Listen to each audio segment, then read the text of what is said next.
Welcome to tonight's Drink and Draw.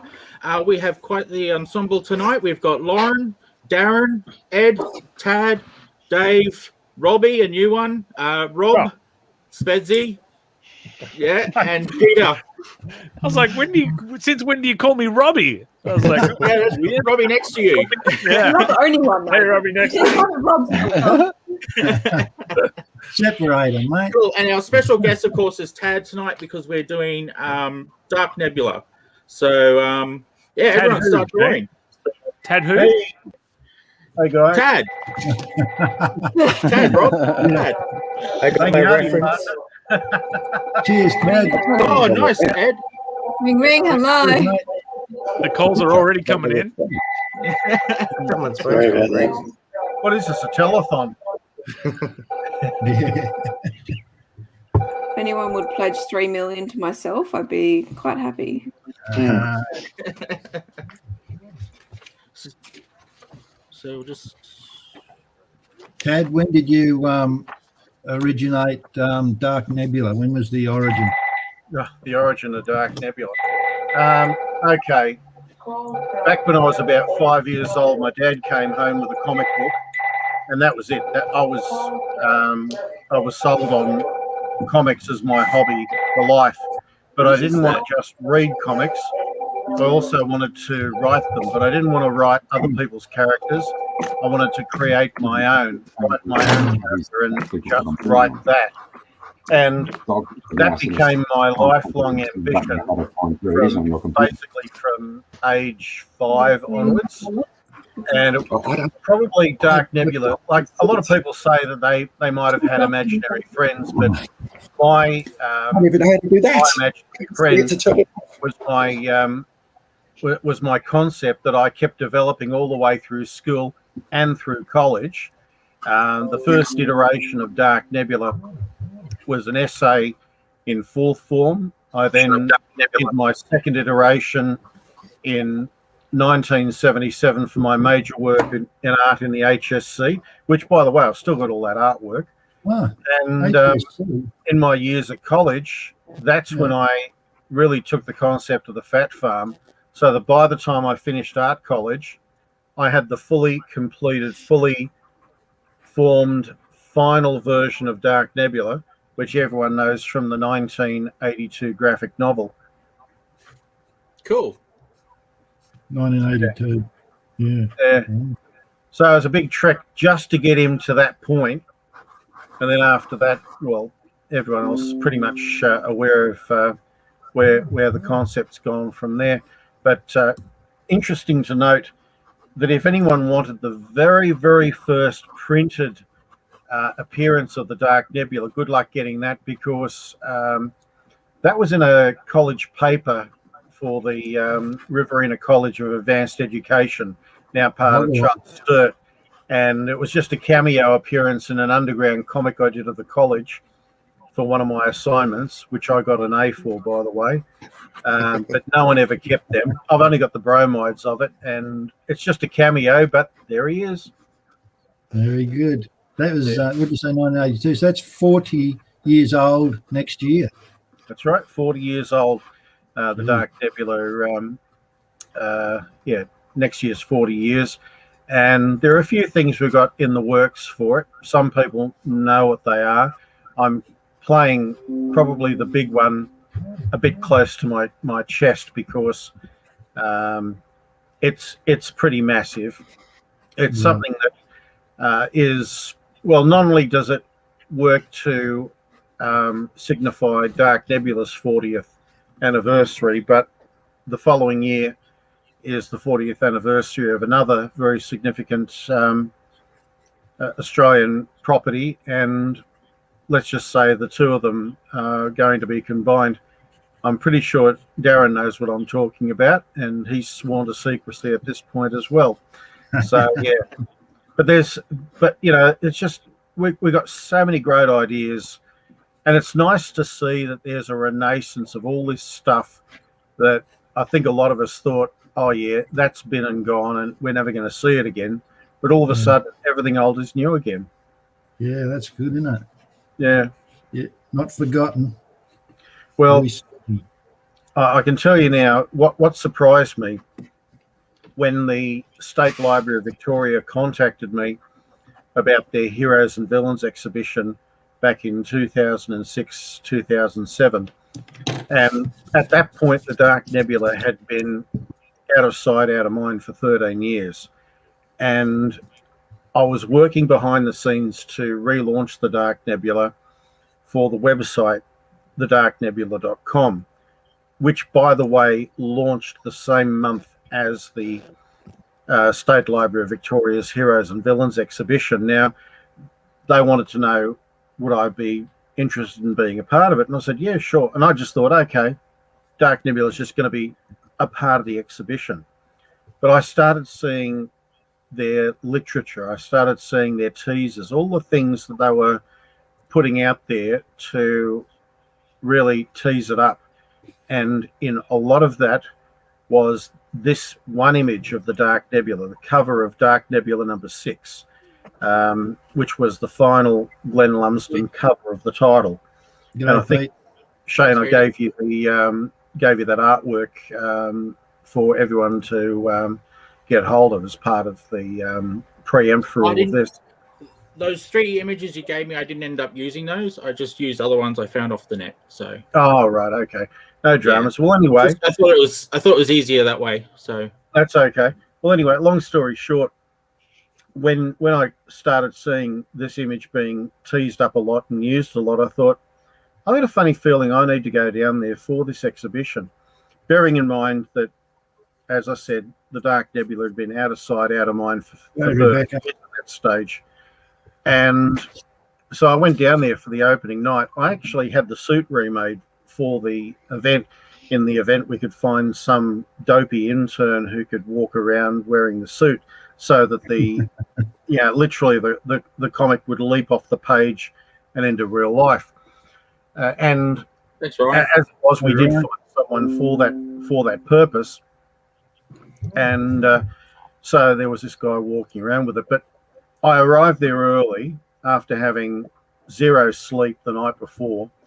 And they said, "Oh, look, can you get here early with the suit, because we've got the press here to, get a run through and film the exhibition and that." I said, "Yeah, sure, no worries." So anyway, we're walking around. I'm dog tired. This guy's walking around the Dark Nebula suit, and we round a corner, and there it was, forgotten all to see, this one white wall with a larger-than-life replica of that image, the Glenn Lumsden, Dave DeVries Dark Nebula image from Dark Nebula 6 on the wall. Now, nice. All things considered, I could think of 4 other Australian properties. That's the image. Yep. I was just putting it into the chat, Dave. I was like, I'm going to be sneaky. I know what he's talking about. I'm going to put it up, but no, you've already got it. Yeah, try and bring it up, mate. There was I haven't got it yet. Rob didn't put it in yet. What's this? Oh, I mean you. Yeah, sorry. God, I'm a bit slack tonight. Yeah. Don't worry about me. That's the one. Anyway, so that's regarded as a rather iconic image. Thanks, Dave. Now, I could think of 4 other characters that should have got pride of place in that exhibition: Fatty Finn, Ginger Meggs, Felix the Cat, or Airhawk and the Flying Doctor. Because all 4 of them were internationally known, and the Dark Nebula had up to that point only been known locally. So that told me something. That told me all I needed to know, and I was very grateful for that. And as a side note, the State Library of Victoria also had another exhibition called Mirror of the World, which was all about human literary expression from cuneiform right up to modern day. And and they already had that exhibition at the State Library. But what they wanted was to include Dark Nebula in the online version of that, which I said, yeah, sure, by all means. Oh, cool. So yeah, that was a lot of fun. And that's with the character out of sight, out of mind for that long. Anyone got any questions? Yeah, who wants to know about Dark Nebula? I mean, mine's not so much a question, but I did see you've got an awesome video on your site Tad, that I watched months and months and months ago, which goes through. It's like a mini documentary with you being interviewed. The death in the life of the Dark Nebula. Yes. Yeah. Oh, and, yeah, I've seen that and ages ago. the Dark Nebula on the wall is in the video, and it's quite impressive. Yeah. Well, see, what I did was, in many ways, I have to say my spiritual mentor is Steve Ditko, because Steve Ditko let his artwork do his talking for him, and I think it's important rather than go forever and a day and rat on about this stuff myself. I thought best to have something there that I guess connected all the dots, put it all out there together, so that I didn't have to go on and keep ratting on about it myself. If anyone wanted to know about it, if I just put it all together, they could just see that and go, right, gotcha.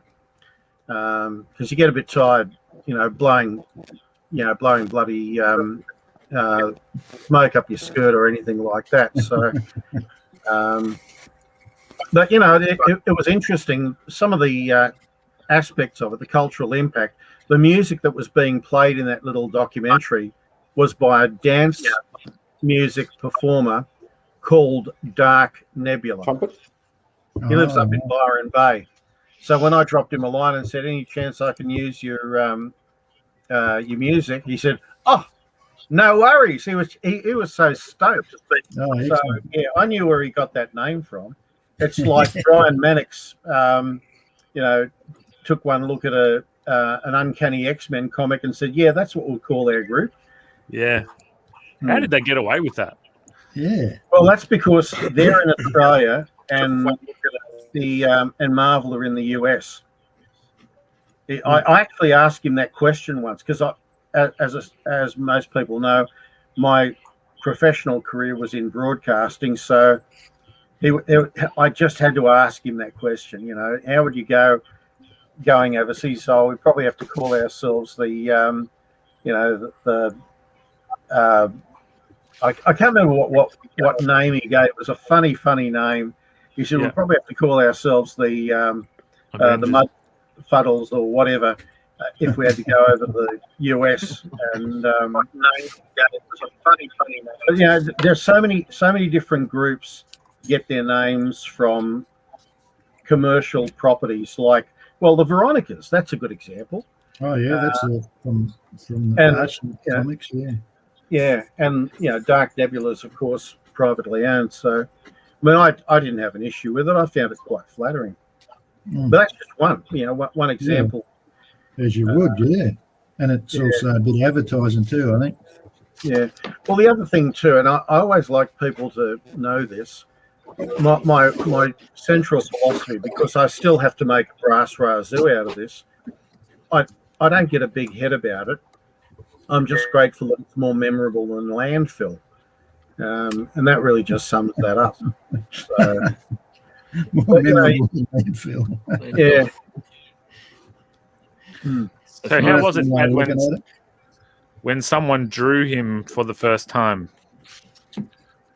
So, I assume you drew him first, right? Yeah, that's right. Yeah. And then, when someone else drew your character for the first time, were you chuffed? Was it, Oh, I find it very flattering when I see other people's interpretations. When the original comic was out, I would get fan art, and I've actually got a nice little collection of fan art, including a couple of illustrations that I received after issues 7 and 8 by a certain Peter Lawson, which I still have. Nice work, which I want to publish. There we go, Dave. Yeah.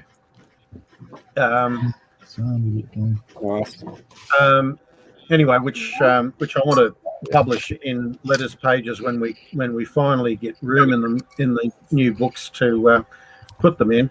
But I always find it flattering that people like to have a go, like to be involved. And since I've relaunched the ongoing title, 30 years, by the way, between issues 8 and 9. Since I've launched relaunched the title, the ongoing, continuing the numbering, because unlike Marvel and DC, I do know how to count. Um, the lineup of guest covers is astonishing. I've got Brett Teo, who a lot of you might know from the Facebook groups. Brett Teo. There's also Ash Maddy, who I'm sure we're all familiar with. Mhm. And there's one name I've got, and I'm not going to share it. I have just seen the preliminary sketch for the cover, and it's going to be nice. For me to have this artist voluntarily want to contribute to the Dark Nebula is pretty cool. He was going to do a cover for me back when the title was a thing back in the early 90s, late 80s, early 90s. And I put the title on hiatus, and I thought that was a missed opportunity. I dropped him a line recently. He said, I'd still love to be involved. And I did ask him what he wanted me to, what it would set me back. He said, look, I'm just happy to be involved. Oh, that's awesome. Believe me, when you hear the name, you'll go, wow, that's a good get. Right. Yeah. Jim Lee. Nah. We all win. Actually, I will say this. What I'm proudest of is that all artistic interpretations of Dark Nebula have been by Australians. Oh, right. Yeah, good. Cool. Yeah. So you're saying this new artist is not Australian? It's going to be a non-Australian? Like this new artist that you're keeping under wraps, is this going to be a non-Australian artist? I don't know. He's Australian. Oh, okay. All right. Oh, that's good. And he's Hugh been around. Jackman. He's been around for about as long as me, maybe longer. But So Cool. he's an old mate. he is an old mate. And he's never drawn the Dark Nebula before? He hasn't drawn Dark Nebula before. He's very familiar with the character. He's familiar with a lot of characters, and I think a few people might have encountered him at one point or another. I can tell you now, his artwork is familiar in certain magazines. That's as far as I'm going. That's as far as I'm going. Otherwise, I may as well just say his name. All right. Can we chuck names at you? No. We're not chucking names. We're just leaving that one as Right. you bastard. Because I've got a name that I'm thinking of, but I won't say it. I might be wrong. I might be right. You Not may Peter be Player. right. I may be crazy. Yeah. Not But it Peter just might Player. be a lunatic you're looking for. Nice. Peter Player's a good artist. He'd do a good job. Actually, he would, which kind of tells you that it's not him.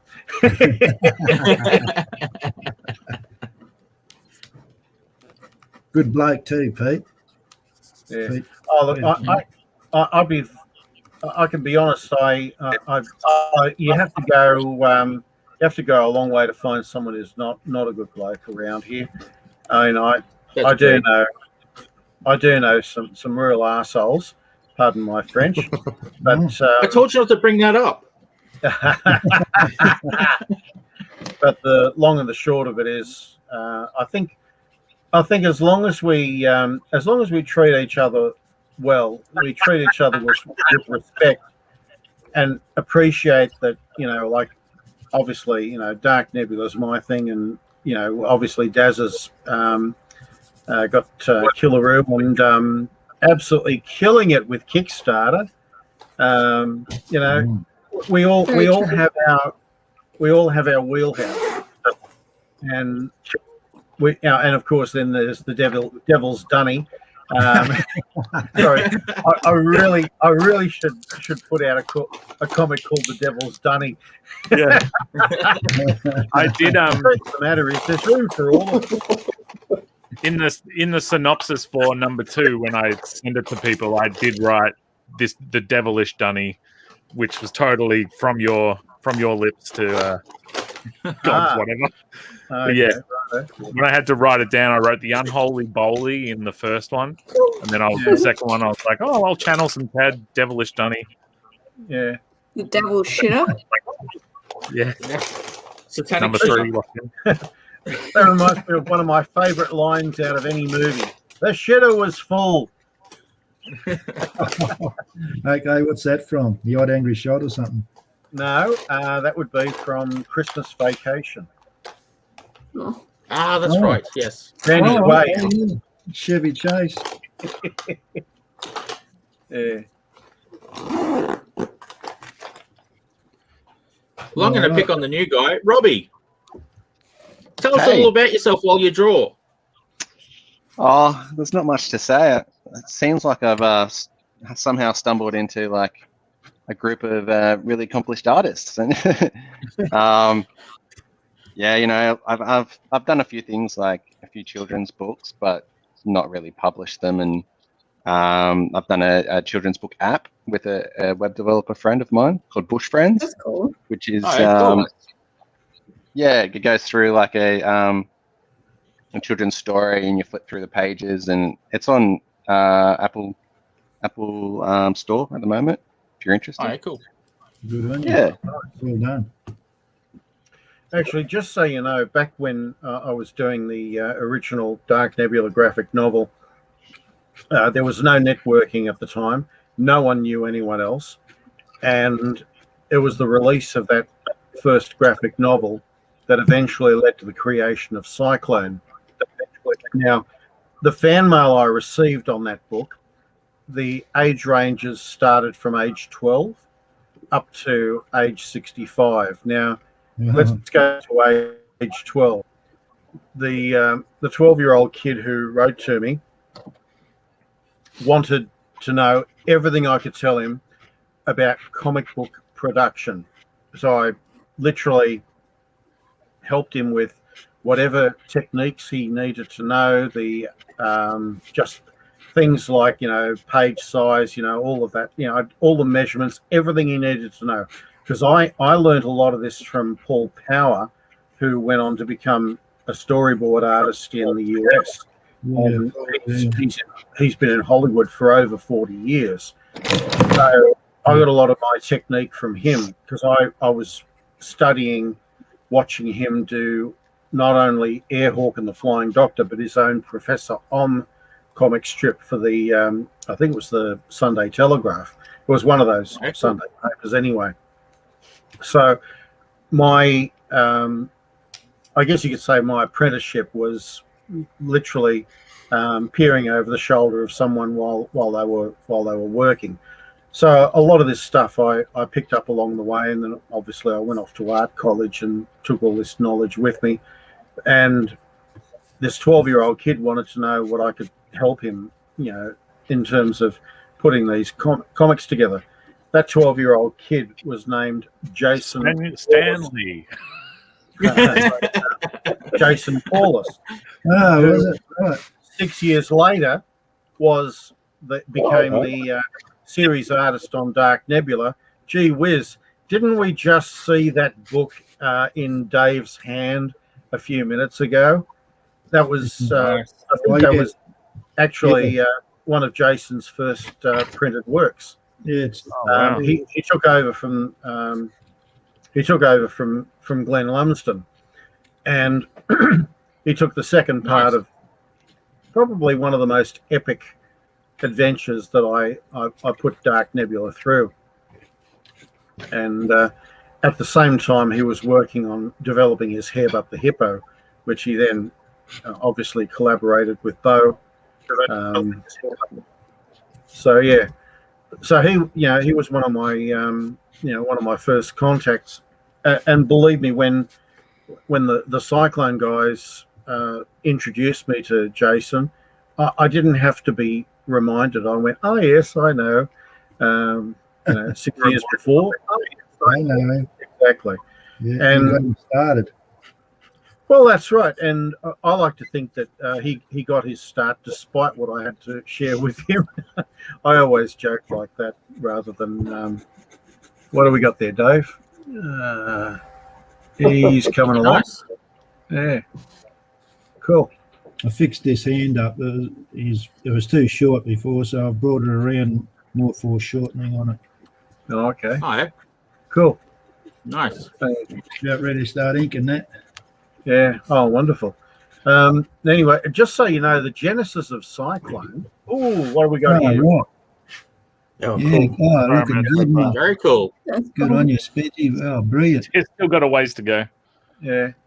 That's all right. There's room. I did that on purpose. There's room for all styles. Believe me. It's like what Dave does with Southern Squadron. You know, he gets different interpretations, and it's great. It's great to see how people with their different styles take these characters on board. And every time it's like, wow, you know, that's just another, almost like another facet to them that they're, you know, we get to see them through different eyes, and that's very validating. Anyway, just so you know, the genesis of Cyclone. Yeah. Back when Steve Smith had Comic Kingdom in Sydney, Gary Challoner went in there and just asked him, do you know of anyone who's doing comics? And he said, as a matter of fact, I do. Because Steve Smith and I, we were I was buying stuff from him back when I was at school, you know, clear back to 1974, 75, when I was in higher secondary. Anyway, so Steve put Gary onto me. Gary and I met. And the night that Gary and his then girlfriend, later wife and then later ex-wife, were around at my family home at Tempe, and there I am trying to explain. Nice. There we go. Oh, cool. That's the stuff. Brilliant, mate. Nice Awesome. work. That's cool. More of it. Good, mate. Anyway, there's Gary, and I'm trying to explain to him this whole concept. I didn't have a shred of artwork. Every bit of artwork I had was at the printers at the time. And I knew that, you know, it'll be a couple of weeks before I'd have anything back from the printers. So there I am trying to explain this thing to him. Then eventually he got to see the book, and that's where we started putting Cyclone together. And I'd already known Glenn Lumsden. Glenn and I have been trading comics for years. And if he hadn't been doing the HSC, I would have had him penciling Dark, you know, the original Dark Nebula graphic novel. But the HSC came first for him. And then eventually along came Dave, that made the quartet.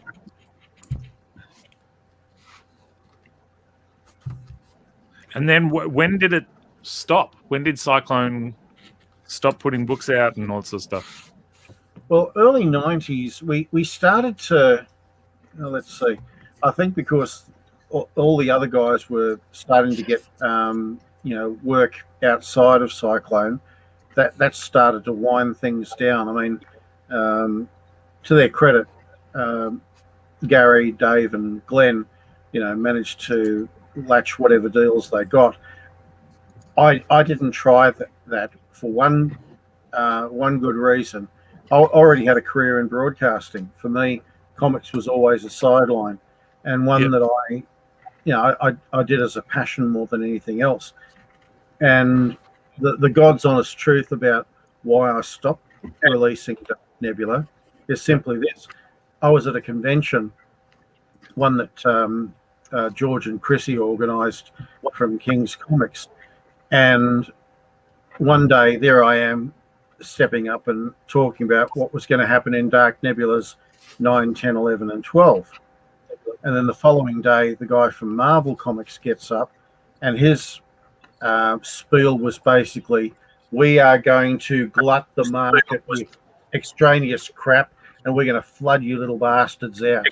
And that made me realize, well, let's see, I could flush my money down the dunny, or I could maybe suspend publication. And so I decided to suspend, and I didn't know when I was going to come back into it. And I didn't even know if I was going to come back into it. I have to be honest, it took a near fatal car accident with a horse to give me the opening I needed, because my jaw was smashed, so that doesn't do well for a broadcaster. And with my convalescence, I basically started to work on getting the darknebula.com happening. I should say that thankfully Gary Challoner did a lot of the heavy lifting for that, because there I was. I had a busted jaw. I couldn't talk. All I could do was type.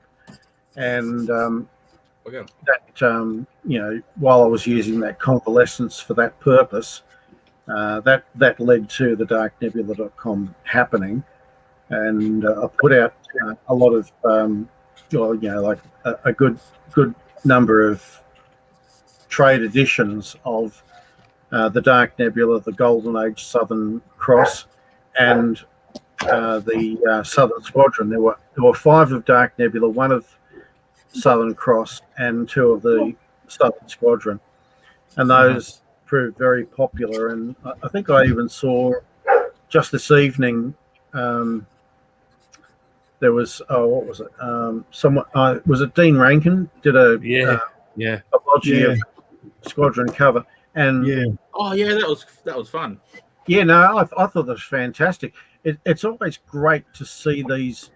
It's kind of like, I'll tell you what it reminded me of, and I think you might agree with me. It reminded me of Fred Hembeck. Yeah. Because I love Fred Hembeck's stuff.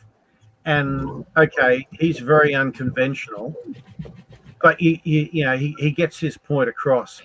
By the way, I will say this: Fred Hembeck, when my birthday rolls around, and well, he's one of my Facebook friends, I know it's my birthday when Fred chimes in. It's just he's just great value.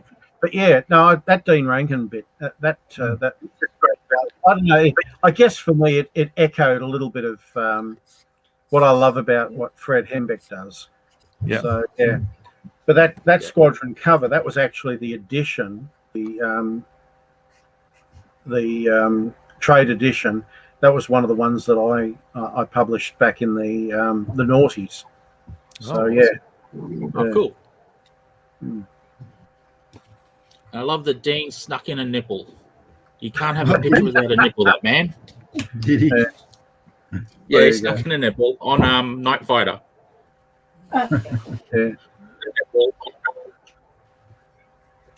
that's a joke that never goes away. The whole thing about the nipples out, the nipples in the suit.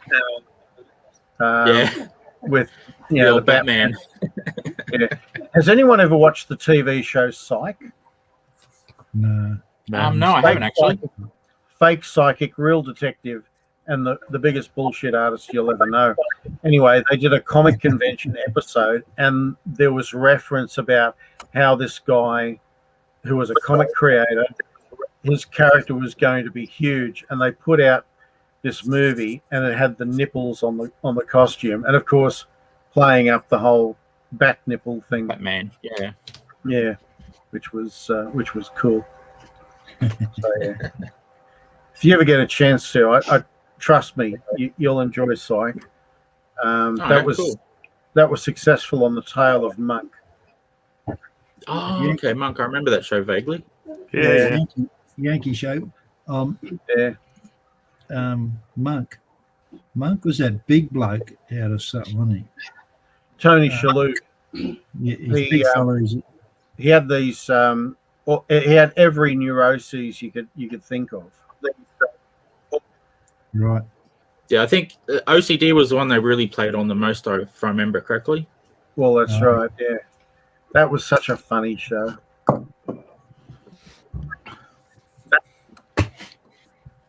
Tony Shalhoub. Yeah. So. Oh, okay.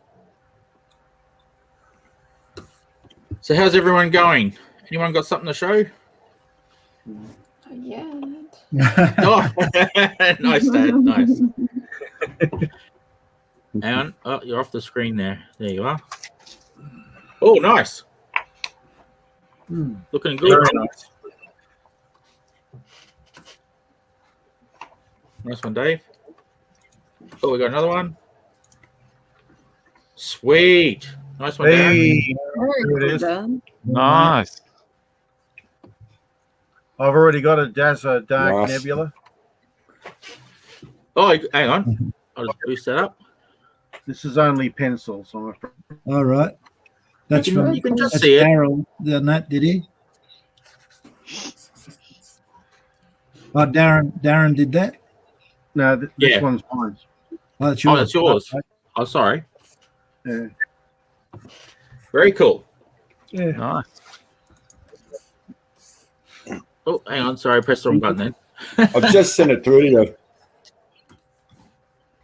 Oh, yeah, thanks. I've just I'll sent bring it it through up. to you, Oh, Shane, very rather than nice. hold up the screen. Pretty crap. Yep, that's cool. I'll just save that. And then... Oh, Dave, you got a fan. Thanks, Rebecca. Speaking Thank of you. fans of Dave, obviously Lee Chalk is number one, but I feel like I've got the resume to be number two. I finished reading this last night. Oh, good on you, mate. The Cattle King story. I mean, I loved Dropship 15 was my favorite, but I read that last week. But yeah, the Cattle King last night. Yeah, Awesome. enjoyed. Oh, good, mate. Yeah, happy. I with read that. this little piece of business also. Oh, yeah. Oh, very cool. Ed. Very radical. Yeah, with an awesome ending. Reading number 2 tonight. Is Ed Can I listening? spoil the last page, Ed? Can I tell people? Oh, sorry, I had my mic on mute. Yeah. Well, The, dude's sitting on a toilet Yeah. and lets off a fart so big that it shoots him through the roof. It was a pretty epic last page.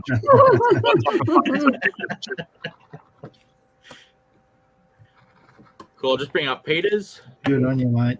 Good on you, Spedgy. Oh, that's looking great, mate. Oh, that's good. Yeah, cool. Nice work. Fantastic. Nice Kirby dots too. Crackle. Ah, Kirby Crackle. Oh, I love yeah. the Kirby dots. Hey, Sorellis. Nice. It's my one. All right. Oh, cool. Awesome. That's cool. Wow. Not many people draw Sorellis. Great. That's awesome. Yeah. Incidentally, the story that I'm in the process of scripting, I've got it like 79% scripted. I've got to pull my finger out and do the just script the final chapter. Is the sequel to the Chaos War. It's called the Chaos Theory, and basically all the fallout, all the consequence, everything that's happened before leads up to this, and it's just a lot of fun. I guess I was a real Marvel fan, particularly a Ditko fan, and I love any excuse for me to whack my characters in a Doctor Strange Ditko dimension. I'll do it. You know, Right. I'll just do it at a moment's notice. Yep. Yeah. We've got a question for Darren and Lauren. Oh, young Rufus. I think that's a Darren question, maybe. You're just trying to dodge Do it. you see that, Darren? Do you want me to read it? How's the project coming along? Pretty well. Is your microphone off? Oh, Hey, his mic's mic's not muted. working, Dad. It does. The microphone's not working, Darren. I'll jump in. It's going well. There you go. That's all I said. So it's all good. I'm I still was there. going to see Daz do a Marcel Marceau there, you know. I think everyone's done a fantastic job in contributing. They've done so well, and the stuff that's pumping out is incredible. So, yeah, like I think I've said on Saturday on the other podcast, is that it's just absolutely pumping. So, definitely not something you want to miss out on. Excellent. Yeah, I just got pages from Mike Barry, Action Tank. Ah, cool. Oh, yeah. So he's yeah. got a story in there. Nice fella. Oh, nice. So yeah, it's really not that far off finished. I mean, some of the stories have been finished for years. It's just a case of I haven't dusted off this project for a while. That's all. Nice. But yeah, not far away now. Good work, mate. Good stuff.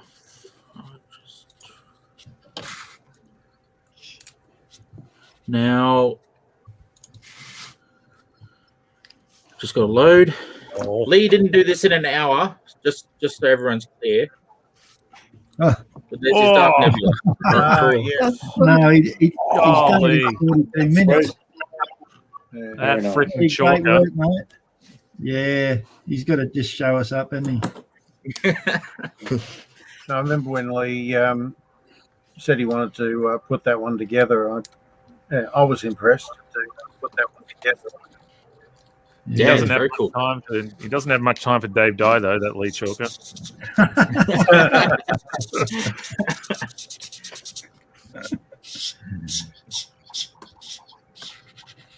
Mhm. Oh, Gary's here. Hey, Hey, go Gaz. Hey, Gary. Hello. Nice of you to tune in. Yeah. Already shared the story of how we met Gaz. Tell us. Go for it, Tad. I'll do it again. Yeah, okay. Yeah, He's got a thumbs up. I got a thumbs up. Yeah. No, back when I had Dark Nebula at the printers, the first Dark Nebula. Steve Smith put him onto me, and there I am trying to tell him about this character. There it is. There's a Gary Challoner right there. And I had no artwork to show him because it was all at the printers, every last bit. So yeah. Anyway, somehow he accepted what I had to offer, and we laid the foundations for Cyclone. We brought in Glenn, and then we brought in Dave.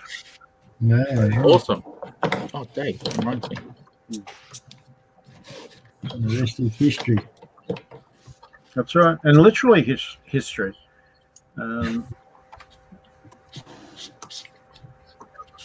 So basically set the bar back then. Yeah. Yeah.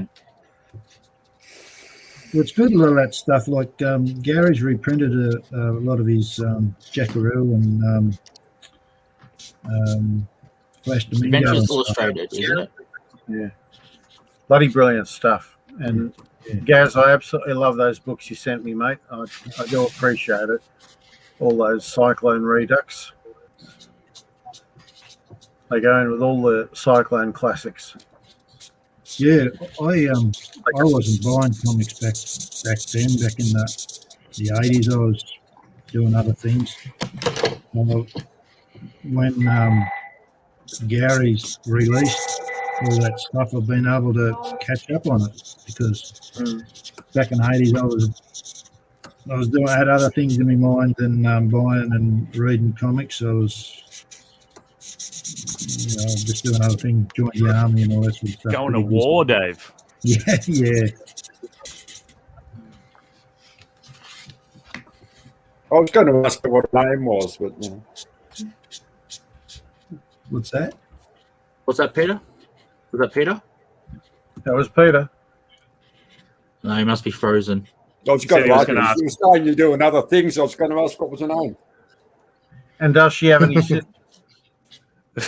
Oh, okay. Her name was M16, wasn't it?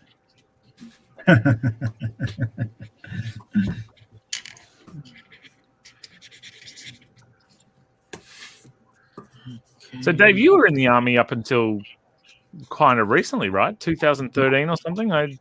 Yeah, 2011 I got out. 2011. Oh, yeah. Wow. That's when I started doing comics.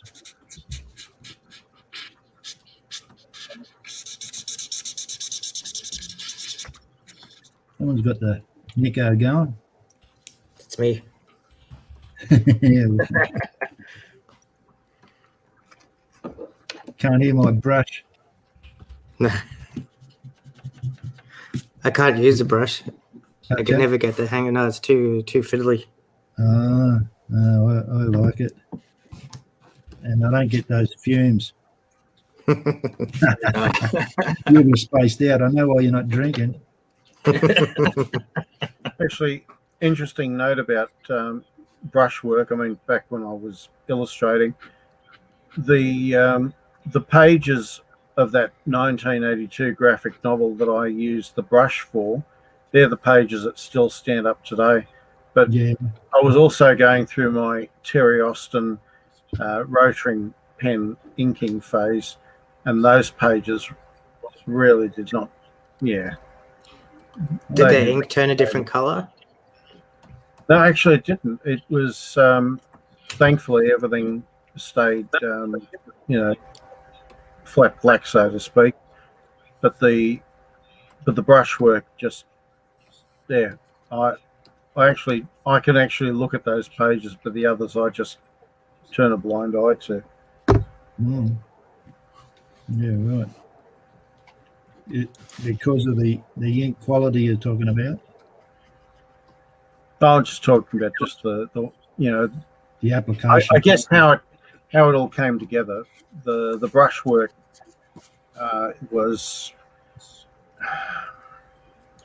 it still stands up. Durability in terms of how it looks, whereas the other stuff looked a little too, I don't know, fanzine, so to speak. Oh, okay. So what more professional you're saying? Well, if I had my time again back then, I probably would have just thrown the rotary pen away and just used the brush all the way through. Yeah, yeah.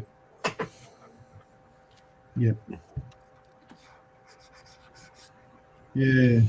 I used the rotarings a fair bit. I did an illustrator's course and we had to use the rotarings, and we had to the ones you had to fill up. You didn't get cartridges, you filled them up from a big bottle. Yeah, that's right. India ink.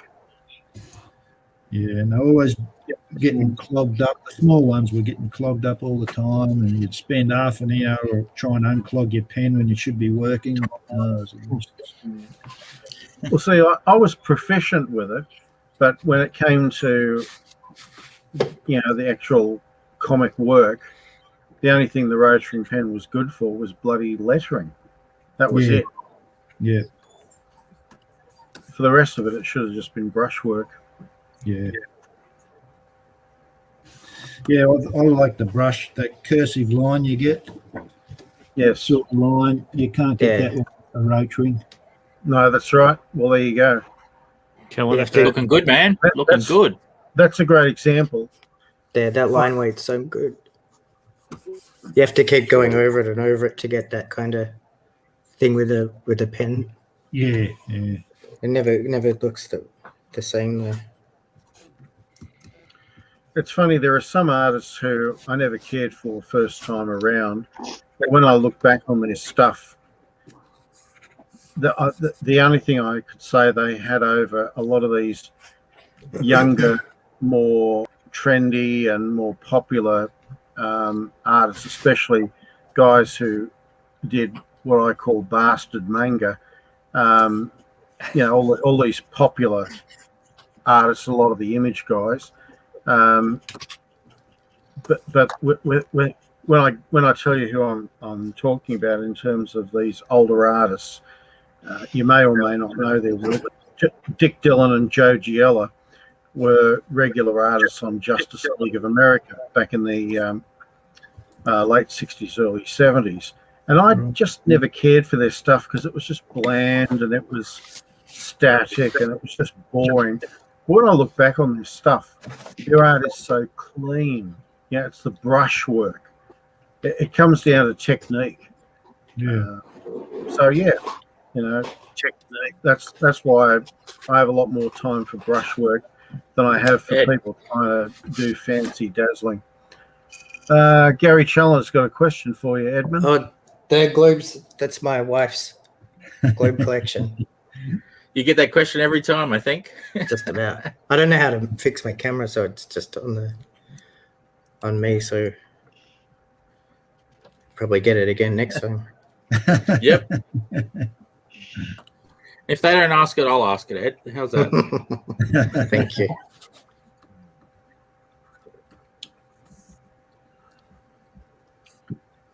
was watching. I have a lot of trouble. I've bought a few of those Winsor and Newton Series 7 brushes, but I tell you, I don't reckon we get the same quality brush here in Australia that they do in America. Because the ones I see on the YouTube that they're using, or they just look. They've got such brilliant points on them. And all mine that I buy, I bring them straight out of the thing, and they're bloody rounded things, blunt as a hog's bristle brush. I was like, here we go. Blunt has us something. A classic Dave Dyeism. I was waiting for something awesome.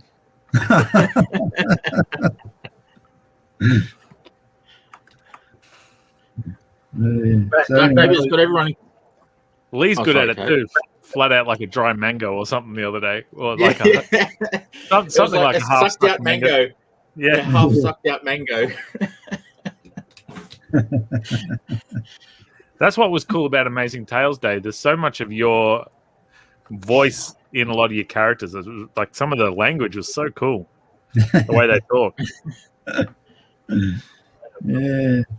I want to write a character in a script and then basically send it to you, and you turn all their isms into your version. Like there was an awesome one. I got to read it. There was an awesome one about a horse yesterday.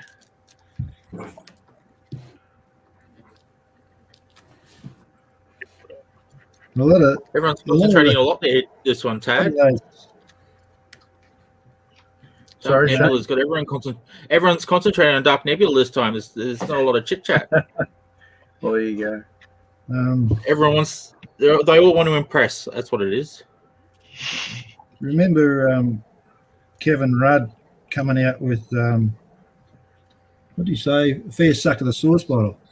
Yeah. And a lot of people were flabbergasted and thought it was amazing, but that was normal talk when I was a kid. That was just.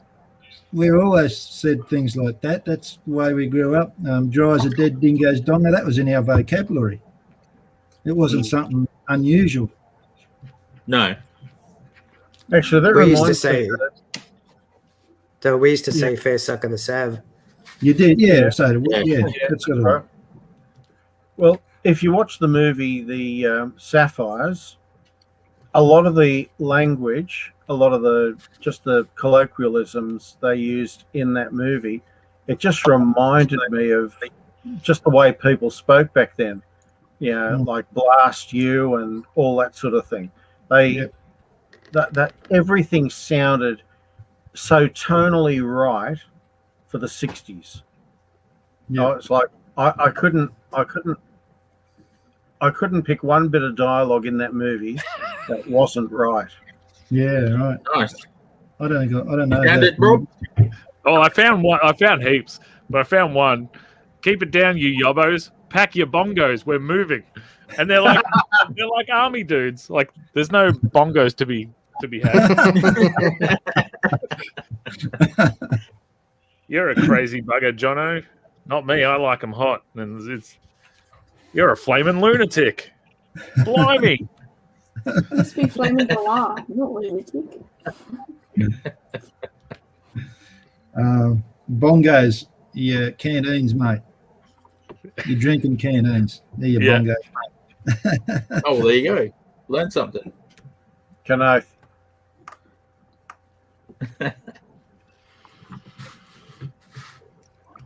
Oh, here we go. About time, you flaming nong. What are I you remember that one. What are you looking so pleased about, Berg Turgler? Your lucky ocker didn't snot ya. Freaking What about the what's the one? Great flapping foreskins.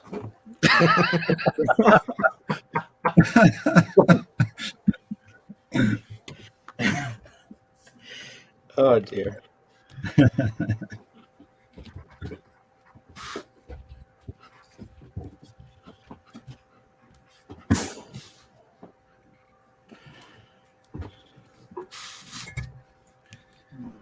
So what have we got here? Very quiet. Yeah, everyone's concentrating on drawing tonight. So, Tad, what are you reading any new comics? I know you have some opinions on new comics, but are there any who you're still enjoying? Do you like the new Fantastic Four from Dan Slott? Anything like that? Well, I haven't seen a lot of the new Fantastic Four. I mean, I bought the first few issues of it, and I guess it's probably because a lot of the new comics are just way too expensive. I guess I've been more interested in the new DC than anything else. It's funny. It swings and roundabouts. Like sometimes it's all about DC, sometimes it's all about Marvel, and I guess I've been more hesitant with Marvel since Disney bought them. Okay. Because it's all about them turning a buck and making the comics more like the movies than anything else. And of course, let's not forget the fact that they don't know how to count past 2 or anything like that. I mean, any excuse for a new number 1. So that kind of bugs me. But DC, I actually didn't mind that they went back and gave us the numbering on the Flash. So we got Flash up to nearly 770, which continues the numbering from Flash Comics number 1 from the 1940s. That I don't mind, although they did get that numbering wrong because they neglected to include the Bart Allen series, 13 issues of Flash, Fastest Man Alive with Bart Allen. That should have been part of that numbering. I mean, I've always got a soft spot for Spider-Man. Haven't read any Spidey for a while. Same with X-Men. But if anything, I'm looking at more DC at the moment. And one title I'm so pleased I managed to get without it costing me an arm and a leg is Berserker. Oh yeah. Oh, cool. Yeah. Well, look, if John Wick writes a comic, you bloody read it.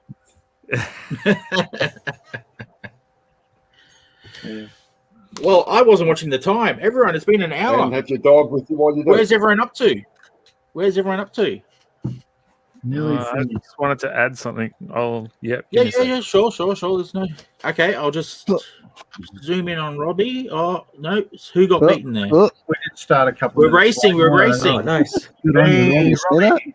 That's cool. Oh, awesome! Excellent, Wow, mate. so clean looking. Yeah, That's super clean. We got Hats off to Darren. them. that's on paper, Robbie. He does a Good on you, Daz. Oh, Nice work, Darren. Yeah. knocked it out of the park, mate. Oh, and yep, I just saw Lauren. Nice. Oh, Oh, yeah, fantastic. Yeah. The quiet achiever. There she is, just very Yeah. quiet, very diligently doing that. Well, Nice one. I like that. That's amazing. That's awesome. yeah, cool. It was fun. Yeah, very well done, that one. All right. I'll send it to you, Shane. Yeah, cool. Thanks, Peter. I've just had to redraw this hand because I wasn't happy with the foreshortening on it. There's my one. Cool, That's Ed. right, That's Sorella. awesome. You're all testing me. Ah, yeah, good one, mate. Wicked, man. Awesome. Does he just I like carve that. someone up? Is that all blood splattering really everywhere, cool. is it? Yeah, they had a big fist fight with the big brass knuckles in their comic. So I did that. Oh, sorry, Pete. So I've had this comic since probably about 1990. Right. I swapped it off my friend for some other comics, and I've had a couple, like at least 3 or 4 big comic purges where I've gotten rid of stacks and stacks of comics, but this one Hang has on, made mate. it through. There you go, Dad. Nice. That's good. It's a That's good endorsement for that book. well, Well, it's one of my favourites. Yeah, mate, I haven't quite finished, but I was going to do okay. some of it. Very nice. Cool. Very clean lines. I was going to have that crackle and stuff Cool. around here. I had a bit more time. We can always do that later, and I'll post it after the show, so that's always good. Yep. And I'll just bring Peter's up. Yeah, Is that the right one? Yeah, that's the right one. Excellent. Very cool. Yeah. Well done, mate. So Have a who drink we now. got left? Yeah, nice. Into the drinks. Rob, do you want to show yours again, or are you still? Yeah, Are you showing screens? Oh, yep, cool. I'll work on them. Oh, very cool. Yeah, that's the one. Nice. Cool. Very good, mate. It's awkward when you're I the one can't see sharing it. It's like, how long Oh. do you leave it on the screen for? Yeah, it's up to you, mate. Just keep it there for the rest of the show, or Yeah, what the hell? Yeah, Nice ad for Dark Nebula. yeah. Good screensaver. Yeah. No, I like all Cheers. those versions. They're all good. Cheers, mate. Yeah, great. Great work, everyone. Awesome Yeah. stuff.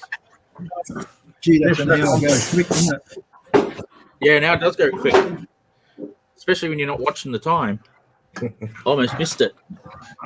Everyone could have got more time. At least no one was inclined to pull a fire alarm or anything. Cool. Well, hopefully I'll be able to post everyone's pictures if everyone sends them to me, and I'll post them up on the new Drink and Draw blog that I'm creating, just for Yeah. everyone out there so they know. I'll post that once it's up and running, and that will. Oh, Oh, he's kicked himself off. bye.